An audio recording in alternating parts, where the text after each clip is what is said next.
Se você é corredor, você precisa desenvolver essas 3 habilidades que estão aqui na tela ao meu lado. O suporte aeróbico, o suporte neuromuscular e a resistência específica para a corrida. E eu posso apostar com você que com certeza você está errando ou deixando de treinar cada uma dessas habilidades da maneira como você poderia treinar. Pelo menos uma dessas habilidades estão sendo negligenciadas. Eu já faço uma aposta aqui que o suporte neuromuscular você não faz da maneira que deveria. E é isso, a gente vai entender no vídeo de hoje. Pode ser que eu esteja errado, inclusive quero que você comente aí se você está deixando alguma dessas coisas de lado. Então, para a gente poder começar o nosso vídeo, a nossa aula, vamos falar sobre o suporte aeróbico, tá certo? O que é o suporte aeróbico? Basicamente, o suporte aeróbico é a tua capacidade de produzir energia e de resistir à fadiga. Através do suporte aeróbico é onde você vai construir mais capilares sanguíneos. Nestor, o que são capilares sanguíneos? Basicamente, você vai aumentar a densidade dos seus vasos sanguíneos. Eles são capilares, são veias bem fininhas, veias e artérias bem fininhas, onde eles distribuem melhor o sangue para os seus músculos, conseguem levar mais nutrientes. Então, através do suporte aeróbico, você faz isso, você aumenta a quantidade de mitocôndrias lá dentro da célula. Essa mitocôndria é responsável por fazer a respiração celular e produzir energia através do oxigênio. O suporte aeróbico também é responsável por você utilizar a sua gordura como fonte de energia, que é basicamente, a gente tem uma gordura muito grande no corpo, mesmo corredores que são extremamente magros, possuem uma quantidade de gordura significativa no corpo, que ela, se você for bem treinado, você pode usar ela para transformar em energia. Então, basicamente, o suporte aeróbico é isso. Além, é claro, de aumentar a sua capacidade máxima de poder consumir oxigênio. Então, aumenta o seu VO2 máximo, que é essencial para ser um corredor melhor. Ou seja, se você tiver mais VO2 máximo, provavelmente você vai correr melhor, mas a gente vai ver que ele não é a única coisa que importa, e isso é um dos erros que eu vejo muitos corredores querendo desenvolver um VO2 máximo. Meu Deus, eu preciso aumentar o meu VO2 máximo. Ele é uma métrica importante? Sim, só que ele não é a única. É muito mais importante para que você melhore na corrida, que você desenvolva resistência específica para determinados ritmos, para a sua prova, para a distância que você quer melhorar, do que só simplesmente aumentar o VO2 máximo por aumentar. Mas o VO2 máximo é uma característica extremamente importante para a nossa longevidade e a nossa saúde. Então, se você tem um VO2 máximo maior, significa que você será uma pessoa mais saudável. Você já é e será uma pessoa mais saudável ao longo do tempo. Então, basicamente, o suporte aeróbico é isso. E, Nestor, como que eu desenvolvo o meu suporte aeróbico? Como que eu fico melhor? Como que eu trabalho isso? Essa é a parte muito simples. Você provavelmente já faz isso. Existem algumas maneiras de fazer isso que eu vou listar aqui. A primeira é aquela clássica que todo mundo conhece, que é através dos treinos leves. Essa é a primeira forma de desenvolver, que é realmente fazendo corridas mais leves, corridas mais tranquilas. Vou botar aqui. Vamos puxar isso aqui para o lado. A gente já deu aqui, a gente vai podendo colocar melhor. Depois a gente volta nos outros e vai bem tranquilo.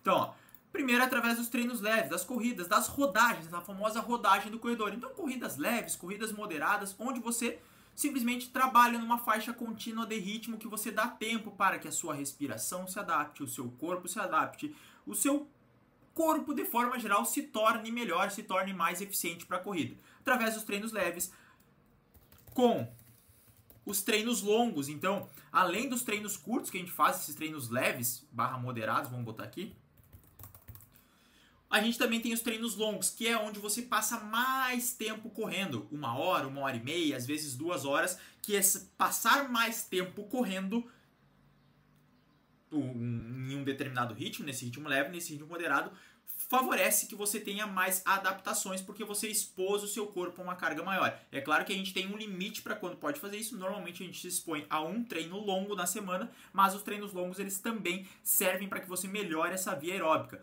Uma outra forma de você melhorar isso, que eu garanto que não é todos os corredores que fazem, que são corridas progressivas. Exatamente, o que é uma corrida progressiva, Nestor?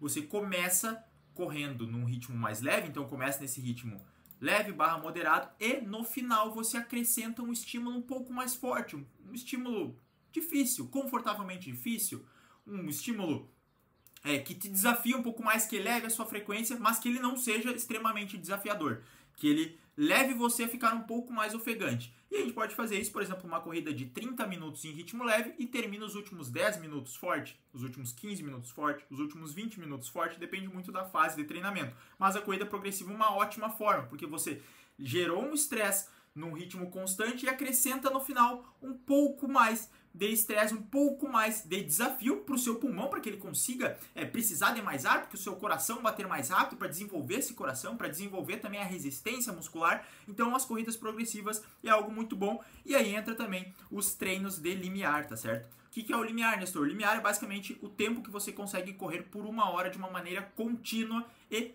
o mais rápido que você consegue correr nessa 1 hora. Inclusive vou gravar um treino só de limiar um pouco mais pra frente, deve ser um dos próximos vídeos aí do canal. Então os treinos de limiar, onde você vai correr 10 minutos no ritmo de limiar, que eu costumo dizer que é um ritmo confortavelmente difícil, vai fazer 2 blocos de 15 minutos, 1 bloco de 20 minutos, então tem algumas formas de trabalhar. Mas os treinos de limiar que forçam o nosso sistema aeróbico a ter um pequeno desafio, porque sempre o nosso processo de evolução é assim. A gente tem um desafio, a gente gera esse desafio para o corpo se adapta a isso, fica um pouquinho melhor. Nós geramos um outro desafio, adapta, fica um pouquinho melhor. E assim a gente vai evoluindo. Por isso que sempre precisamos colocar esses desafios para o nosso corpo. Então, o suporte aeróbico, ele entra justamente nisso. Ele é bastante responsável pelo nosso sucesso no longo prazo na corrida, mas ele não é a única coisa, como eu falei. E aí entra algo que aqui eu tenho certeza que muitos corredores acabam negligenciando,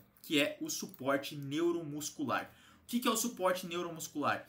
É a capacidade que o seu corpo tem de recrutar mais fibras, mais unidades motoras para realizar uma mesma tarefa. E aí, conforme você vai melhorando, para correr uma mesma quantidade, você recruta menos fibras, ou seja, seu corpo passa a ser mais eficiente. Nestor, isso está muito complicado. Basicamente, o suporte neuromuscular é a capacidade que você tem de correr rápido.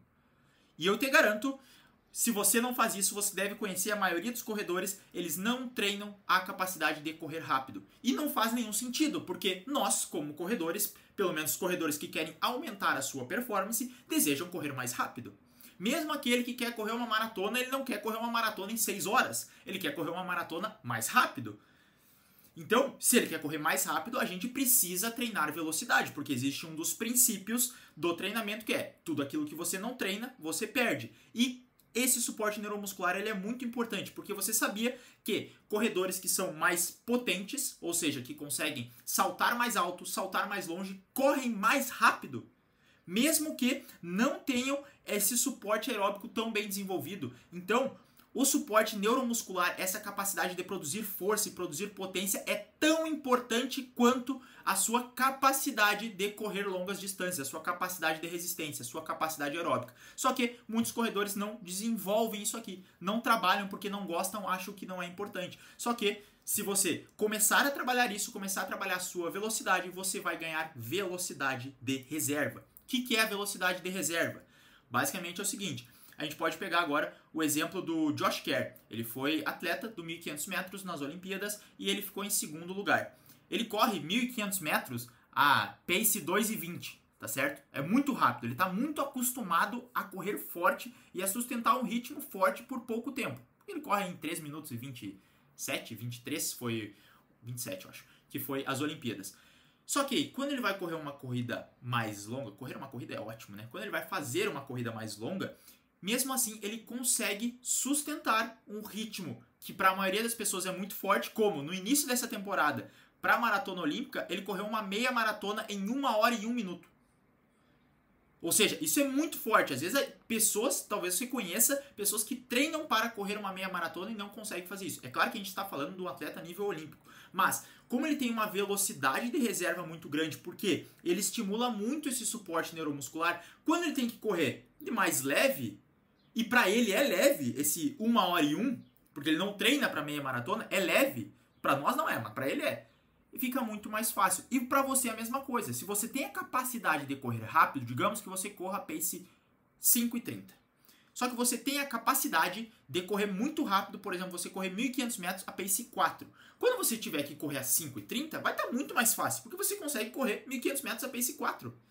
E então, quanto mais a gente vai aumentando a distância, você tem essa capacidade neuromuscular aliada ao suporte aeróbico, então sempre as duas coisas elas estão juntas, você vai se tornar um corredor melhor. E aí tu tá me perguntando, Nestor, como que eu faço para melhorar a minha capacidade neuromuscular? Como eu faço para produzir mais força? Porque quando você também melhora a sua velocidade, melhora a sua força, você aumenta a sua economia de energia, ou seja, você passa a ter gastar menos energia para correr numa mesma velocidade e você também melhora a sua técnica, porque a velocidade é a mãe da técnica. Sempre quando tu está correndo mais rápido, a tendência é que tu faça uma técnica melhor. E conforme tu vai desenvolvendo a tua velocidade, vai desenvolvendo essa técnica, você passa a ter uma técnica melhor nas distâncias também, nas velocidades mais baixas. Então, como você faz para desenvolver isso? A primeira forma de desenvolver, tem um vídeo exclusivo, inclusive nesse canal, que é sobre os strides, que são as corridas coordenadas, as acelerações. E por que isso é importante? Porque é através disso você estimula a correr rápido. É por pouco tempo? Sim, é por pouco tempo. Só que é muito importante, é muito interessante, porque você sempre dá um estímulo de velocidade. Você mostra para o seu corpo que consegue correr rápido. E quanto mais vezes você fizer isso, por exemplo, sempre recomendo fazer os strides antes de treinos intervalados e também após o final de alguns treinos leves para que você mantenha esse contato com a velocidade. Então essa é a primeira forma. Se quiser aprender como fazer eles, vai estar o link aí em cima no card. Outro ponto, corridas em subidas. E mais do que corridas em subidas, tiros em subidas. Por que tiros em subidas, Nestor? Porque quando você corre ou faz tiros em subida, você estimula a sua potência, você melhora a sua técnica, melhora a forma como você pisa no chão, melhora a sua aplicação de força. Então, correr em subida, fazer um sprint em subida, acelerar quando tiver uma subida no seu treino, é muito importante para aumentar esse suporte neuromuscular, porque você vai estar basicamente aumentando a sua força. Outra forma que tem de fazer isso é com os clássicos treinos intervalados, onde você vai correr em ritmo rápido, e muitas vezes você não gosta de correr em ritmo rápido, ou você não faz estímulos que aumentem a sua velocidade, só que isso é importante. Lembrando que treino intervalado não quer dizer que você precisa correr na sua máxima velocidade. O suporte neuromuscular envolve sim, talvez, correr na máxima velocidade, mas não é sempre dar o tiro 400 metros na sua máxima potência e terminar esbaforido. Não é assim que funciona. Mas treinos intervalados de maneira geral, principalmente treinos intervalados em velocidades mais rápidas. E aqui eu coloco entre V800 a V3000, que são velocidade que você correria 800 metros, passando pela V1500, que é a velocidade que você corre 1.500 metros, e a V3000, que é a velocidade que você corre 3 km. Então, velocidade de 3 km ou mais rápidas estimulam esse suporte neuromuscular. E o último, que talvez você não goste de fazer, eu também não gosto, mas eu faço, que é o fortalecimento. Por quê? Porque o fortalecimento aumenta a sua capacidade de produzir força. Quando você consegue produzir mais força, depois você só precisa fazer essa transferência da sua força que você construiu lá na academia, levantando peso, para a corrida. Por isso que acontece muitas vezes de pessoas que fazem academia, que são muito fortes, quando começam a correr, tem uma evolução muito boa. Elas acabam conseguindo evoluir mais rápido. Por quê? Porque, primeiro que o corpo dela já está preparado para aguentar uma demanda, ou seja, já está com o tendão forte, com as articulações fortes, com os músculos fortes, e aí ela já está preparada para a demanda. E aí ela só precisa transferir essa força para a corrida depois, que é colocando um pouco mais de velocidade, colocando a resistência e aí construindo esse suporte neuromuscular. Então o fortalecimento ele é essencial também para a gente melhorar na corrida. Uma, para ficar longe das lesões e outra para aumentar esse suporte neuromuscular que é bastante negligenciado pelos corredores. E aí a gente entra no terceiro ponto. Esse aqui é o que eu digo que a maioria dos corredores não faz, tá? O suporte neuromuscular, que é base. Por quê? Tanto o suporte aeróbico, ou seja, a nossa resistência, quanto a nossa velocidade aqui, então tanto um quanto o outro, são responsáveis por aumentar a nossa resistência específica. E aqui entra o ponto. Que prova você quer melhorar? Nestor, eu quero melhorar meus 5 km. Beleza. Então você precisa criar resistência específica para esses 5 km. Como você cria resistência específica para esses 5 km? Primeiro, você precisa ter uma boa base aeróbica de forma geral, para que você tem a capacidade de fazer intervalados, para capacidade de conseguir sustentar o ritmo, você tem um bom suporte neuromuscular para aí sim a gente vir para a resistência específica. Então, se a gente falar aqui dos 5 km, o que acontece? Para você desenvolver a resistência específica dos 5 km, você tem que fazer treinos na velocidade dos 5 km e 10% mais rápido e 10% mais lento. Então ficar na faixa ali, seria 100% para os 5 km, entre 110 a 90%. 10 a 90% do ritmo de prova.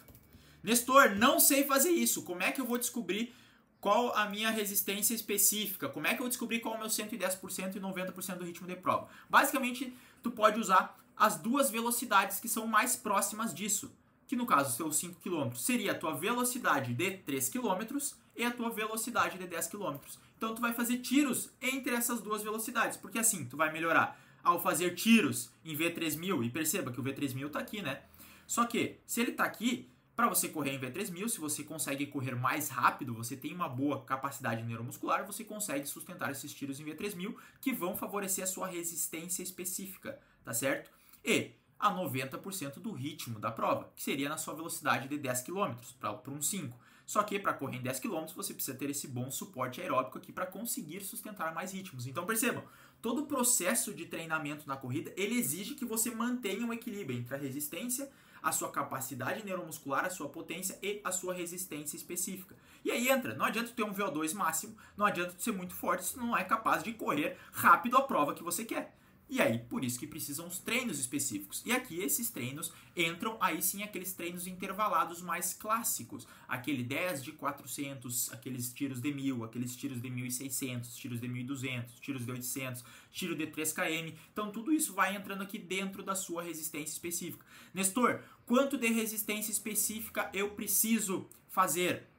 Vai depender muito da sua prova. Um 5K, eu diria que de 4 a 8 semanas de resistência específica já está muito bom. Por isso que é preciso definir uma prova-alvo, definir de onde você está começando para poder montar um bom planejamento na corrida. Inclusive, se você quer ter minha orientação para melhorar a sua corrida, para se planejar para a sua prova, para você bater o seu próximo quilômetro, para bater o seu próximo RP na corrida, só clicar no primeiro link aqui de descrição que tu vai ter, entrar, abrindo uma página, vai ter um vídeo meu lá, tu pode ver e entender como funciona a minha assessoria de corrida. Então, voltando aqui para a resistência na corrida, a gente faz dessa forma, trabalhando em ritmos um pouco mais fortes e um pouco mais leves daquele ritmo escolhido. Nestor, como eu faço para fazer o ritmo do 10 km?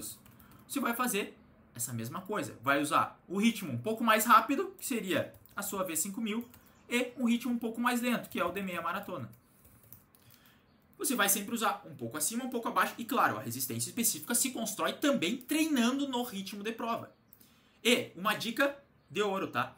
Você começa treinando no ritmo de prova que você já faz. Então, se você corre 10 km, você sempre vai começar o seguinte, ó. Se você corre 10 km em 45 minutos. Eu corro 10 km em 45 minutos. Perfeito? Perfeito. Isso dá 4,30 de pace. Então, esse é o pace. 4,30 é o ritmo que você começa. Por quê? Porque é isso que seu corpo suporta no momento. Então, a sua velocidade vai ser o pace de 4,30. Conforme você vai avançando nessas 4 a 8 semanas que eu te passei, de um treino para uma preparação de uma prova de 10 específica, onde você quer aumentar a sua resistência específica, você colocou uma meta que talvez você quisesse correr a prova. Digamos que você quisesse correr aí, você corria 45 minutos, você quer correr para 44 minutos. Então, 44 minutos, esse cálculo agora vai me complicar. Diminui 60 segundos, não diminui 6 segundos por quilômetro. Então, se você quer correr em 44 minutos, isso é pace de 4,24. Ou seja, você começa correndo em ritmo de 4,30, porque essa é a sua velocidade atual. Conforme vai se aproximando da prova, você vai colocando essa resistência específica mais próxima do pace 4,24, que é seu pace alvo. Só que isso só funciona se você também estiver com as suas metas muito bem ajustadas. Porque se tu colocar a meta muito grande, uma meta muito diferente, não vai dar certo. Porque imagina que você está correndo 45 minutos, aí tu quer correr em 40. Aí do nada tu está fazendo um tiro que era para ser a 4,30, passar no máximo a 4,24, tá fazendo a pace 4. Não vai dar certo, porque isso já não é mais uma resistência específica. Para o teu momento atual, você vai estar trabalhando um suporte neuromuscular, uma velocidade bem acima daquilo que você suportaria na prova. E esse é muitos erros mais um erro que os corredores cometem. Eles querem treinar muito mais forte do que o ritmo de prova. Se tu vai correr uma prova de 10 km a 4,30, tu não pode treinar, fazer tiro de 1 km, de 2 km a 4. Se tu consegue fazer isso, tu não está trabalhando a tua resistência específica, porque a resistência específica ela tem que ser próxima do ritmo da tua prova. Então, sempre teus treinos têm que ser próximos. Aí tu vai e faz a prova de 10 km. E aí tu correu nesses 4,24, digamos que tu melhorou muito, tu correu a 4,20. Ótimo!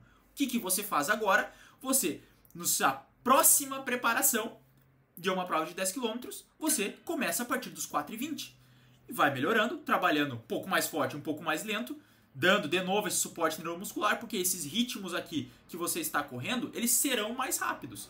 Você vai estar fazendo esses ritmos mais rápido, porque tudo atualiza. Quando você melhora o seu ritmo de 3.000, você passa a correr mais rápido no 3.000, você passa a correr mais rápido no 5.000, só que tudo isso precisa estar equalizado no seu processo de treino. Então, respeite isso, que eu tenho certeza que você vai conseguir melhorar os seus resultados da corrida. Não negligencia nada disso, tá? Porque muitas vezes eu vejo corredores que fazem ótimos tempos em provas curtas, porque fazem muito tiro, não fazem tanta resistência. E aí quando sobe para um 10 km, não consegue correr. Por quê? Faltou tanto suporte aeróbico quanto essa resistência específica. Assim como corredores que fazem muito volume de treino, quando vem para uma prova mais curta, não conseguem correr, não sabem correr rápido, não têm a capacidade de correr rápido. Por quê? Porque não trabalhou esse suporte neuromuscular. Espero que esse vídeo tenha te ajudado a entender um pouco mais de como funciona, quais são as 3 vias para você melhorar na corrida. E se tu gostou desse vídeo, deixa o like, deixa um comentário aí também e se inscreve no canal caso não seja inscrito. A gente se vê numa próxima. Valeu!